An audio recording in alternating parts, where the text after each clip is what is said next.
The first town we stopped in England after our long tour of Scotland was Stratford-Upon-Avon, the birthplace of William Shakespeare, the great bard and playwright. We spent the evening exploring the beautiful streets of Stratford and checking out the outsides of some of the buildings that we wouldn't be able to access until the morning.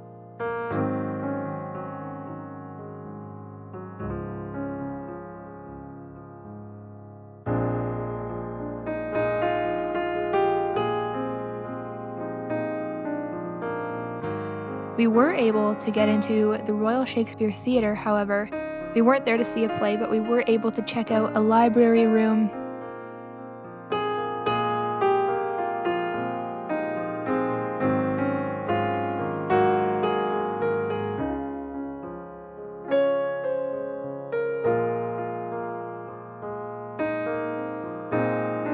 Go up some stairs with beautiful stained glass pictures of the 7 stages of life that William Shakespeare describes in his play As You Like It.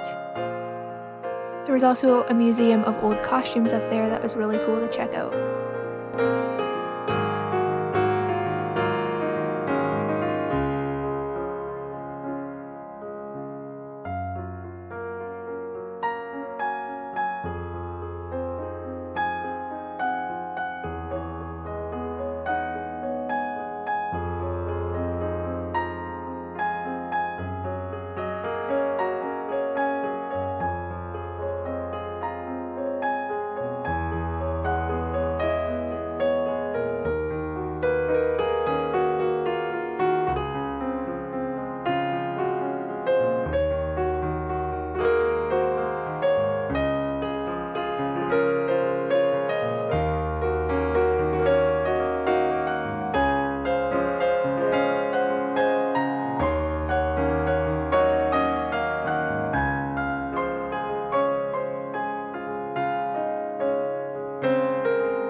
Hello, Ophelia. Hi. Hello. You ate that one small goat.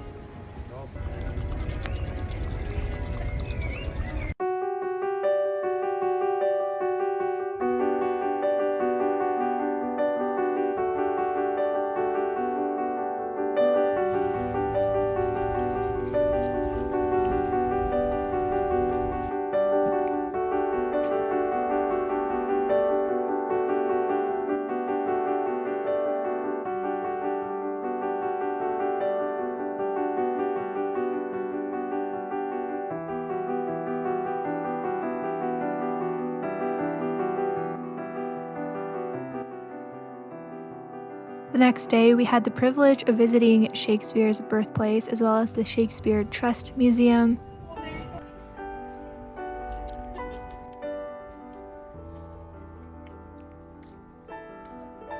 Before heading over to the highlight of our stay at Stratford-Upon-Avon, Shakespeare's schoolroom, where young Will attended lessons, we got to sit under the magister and learn Latin and history and practice our calligraphy.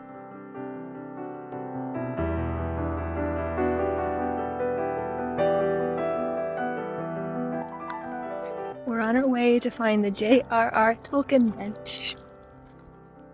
We found Treebeard.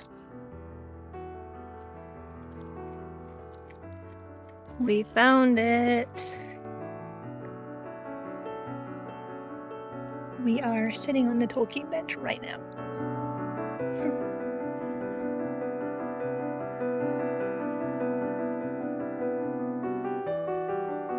Kinda sad, the Eagle and Child is under construction.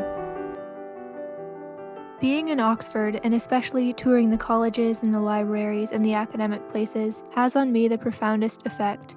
It fills my soul with indescribable longing, the Sehnsucht that C.S. Lewis describes, an ache for that which is beyond, which is deeper than longing, an ache that is itself seductive and immeasurably beautiful. The feeling I get in Oxford is the same as which I often get in books. It is something more than delight. Here is a world on the brink of disclosing something beautiful and infinite. Here are spires and towers reaching for the heavens. Here are hallowed halls and sacred spaces. Here the secrets of the world are housed. Oxford represents that which I hold most dear: rigorous study in the pursuit of truth, the bliss of learning and of the dawning of understanding, the delicious acts of contemplation and creation, the writing of words on paper, the fondling of yellowed pages, the dust that falls from dreams and thoughts and prayers rising to heaven. Does not God dwell among books? Is this not a place where he rests, waiting for us to catch up and to find him? Isn't the burning of the mind the most glorious triumph of his creatures? Is he not pleased with us as we uncover his mysteries bit by bit, and marvel at the sublimity of his world, of nature and ourselves and our creation? And does he not smile at the smallness of our thoughts in light of his infinite and universal mind, and yet cherish us and ours?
In the academy, we work at our task of knowing God and ourselves and our universe, and we do so meekly and weakly in the dusk.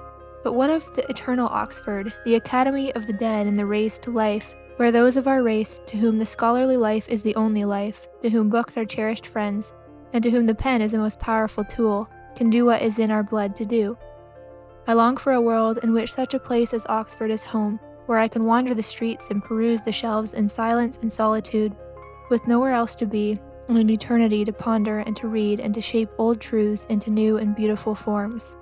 I long to wander forever through the corridors of God's mind, in perfect awe and with perfect joy in His majesty, the faintest shade of which is present here in Oxford now, and in the rest of the world's great bibliums and scriptoriums and academies, not to mention the boundless book of nature.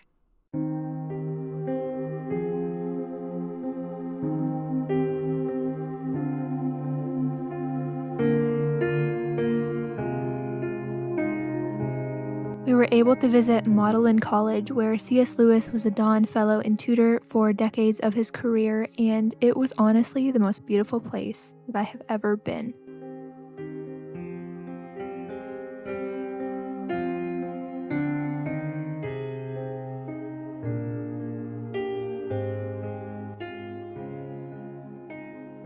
Walking down the old halls, looking out at the hydrangeas in the quadrangle, it was just the most peaceful and sublime place that I've ever been.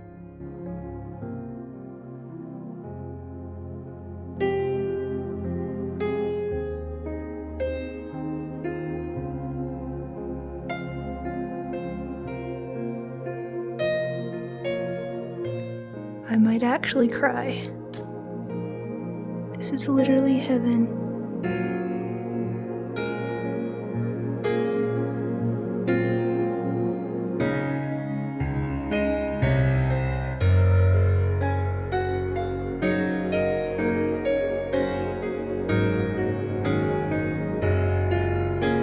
Like, how is this actually real?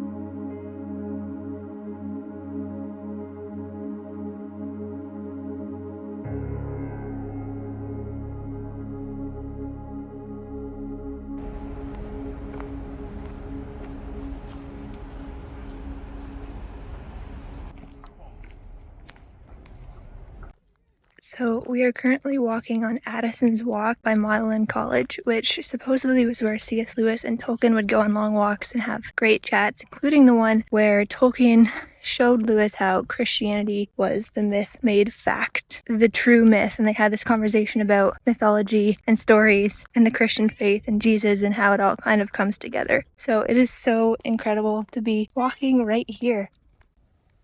And there's the little herds of Magdalen deer.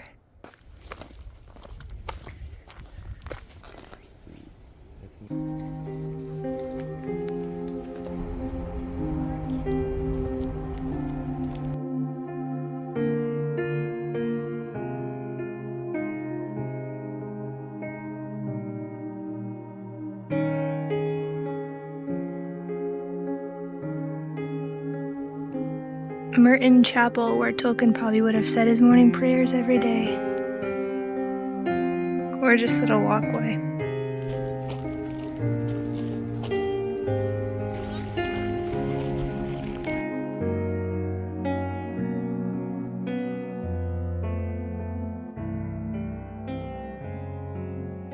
When I leave Oxford, I will miss it and reflect on it often, and seek ways to return to it again.